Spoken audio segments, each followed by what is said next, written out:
Mana bu haqiqiy qo'l mehnati. Bir kamida 7-8 yil mana shu devorni o'ziga mehnat berilgan ekan. Mehr qaranglar, qanaqa joyga kelganimni tasavvur qilsangiz bo'ladi. Xo'p.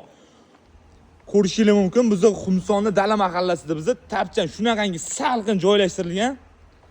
Narxi o'zgarmaydigan dachamizda narxi iyul oyining oxirigacha 1,5 milliondan faqat oila uchun gaplashib qo'ydim. Eng glavnisi dachamiz halol va pokiz joydan iborat qaranglar.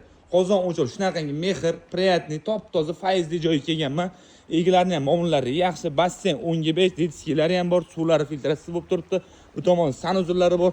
Tabiatni ko'rishingiz mumkin. Bahridaliklar ochiladi mana joyga kelib, faqat mazza qilib dam olasizlar. Xo'p, bu yerda ikkita yotoqxonasi bor. Mana bu katta keng zal. Xo'p, mana bu birinchi spalnisi. Spalnilar bu ham spalnisi bor, общий sanuzul bor. Xo'p, do'stlar, chorvoqli boladan oldim desanglar, kamchilik bo'lsanglar, oilaga kelishtirib beradi. Pastdagilar nomerini qoldiraman, shanba, yakshanba kunlari dogovorni. Lekin dachiga mazza qildim, borib kelib shu yerda dam olishni tavsiya qilaman.